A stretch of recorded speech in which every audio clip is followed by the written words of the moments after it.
South African activists are crying foul over pronouncements by those in political power seeking to undermine the constitution. These attacks have been growing over the years. Such one controversial view that caught the attention of many is that of the ANC-NEC member Lindiwe Sisulu. Now, you'll remember she wrote an article earlier this year criticizing the constitution and the country's judiciary. Let's speak now to Stefanie Fick, head of legal affairs at OUTA, at the organization Undoing Tax Abuse.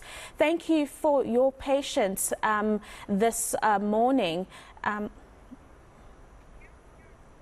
Thank you for your patience this morning, Stefanie. So you've just heard me read in the intro there issues around the attack on our constitution and on our judiciary. If we reflect back on that opinion piece that was penned by Minister Lindiwe Sisulu, which has all but fizzled out now, that was the beginning of a real threat to what is one of South Africa's upstanding institutions, and I speak here of our judiciary. Yes, I think so, and I think the judiciary speaks to our constitution, and I think we can be very proud of a constitution that, you know, a lot of people worked extremely hard for, fought for, and I think it's a constitution that speaks to democracy and that speaks to, you know, the rights of each and every South African. And it, you know what, I sometimes feel civil activism is the way to go. I think, you know, politicians are a necessary evil, but, you know, I think what we need to concentrate on is less talk and more doing. I think we need, in South Africa, we need to refocus ourselves. And I sometimes wish politicians will stay out of it so that civil society can build up communities again. You know, local government is literally falling apart. And I really am of the opinion that sometimes the blame lies with the politics.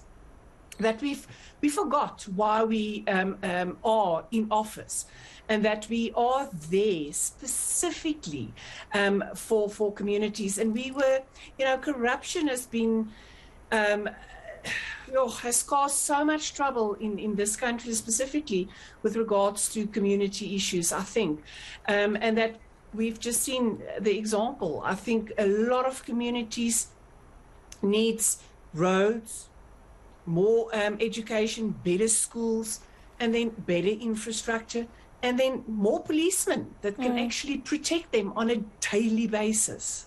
No, you're absolutely correct when it comes to that point. I mean, I think one of the big issues here, Stefanie, when we look at the broader sense of the state of our country and the attacks on the constitution and the judiciary, is that everything is politicized, you know, and nothing is done in the best interest of the South African, and really just making sure that we follow through on our democracy.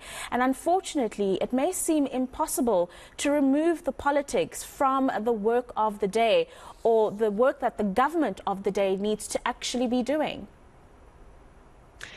Yes, but, you know, so this is why I think we all need to stand together and fight again for ethical leaders.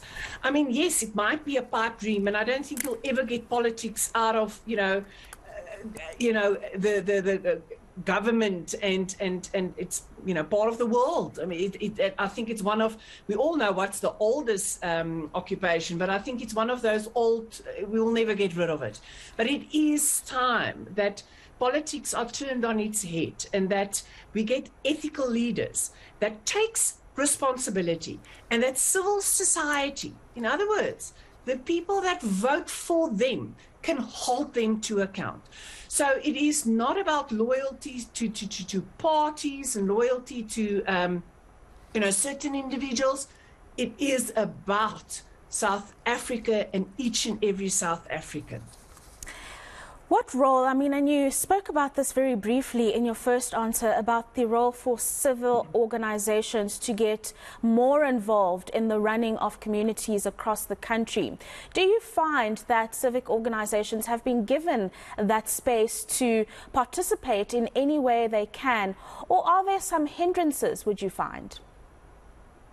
I do think in some places there's still some hindrance, because I think the fight for resources on especially in the sphere of local government is still rife, and that community and local government does not want to take hand. But it's a beautiful thing if you see where local government and communities take hands to fix their local communities, to help the disadvantaged, or to help the poorer communities, but get a town, a city back up to where I think we deserve it to be, and to look at the problems in specific communities, because I think part of local government is to look at the infrastructure. I mean, what's left of our roads, and I every time I get so angry when you hear about tenders, and then you see the roads that people have to drive on. And yes, people that has got cars can complain about potholes,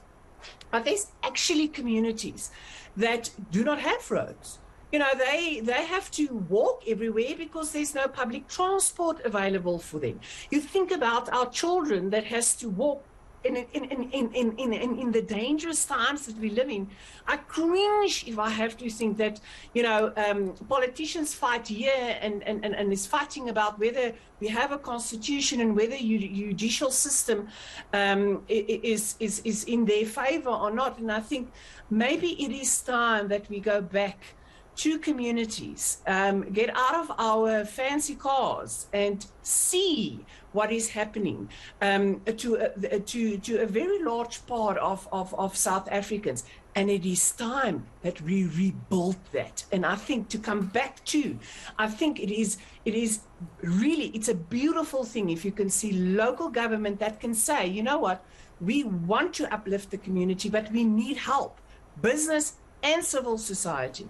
But unfortunately, where there's not that synergy, there is communities that is saying no more. And it's their right. I think each and every South African should stand up and believe that they have a right to say, the circumstances in which I live, I pay rates and taxes, and or if not, even if you don't, we have an affordability problem, that you have a right to say who should look after your affairs, and that they should be held accountable if they do not do that. Very, very unfortunate insights that you've shared with us, Stefanie Fick, and it really just goes against our constitution, which is enshrined with rules around civil and social rights for all South Africans. Many, as you've just described, they have not been getting the basics of. I'm sure we'll engage further on issues of this nature. Stefanie Fick, who's the head of legal affairs at OUTA, joining us to speak about our constitution and how we've largely failed it, or our leaders rather have largely failed it.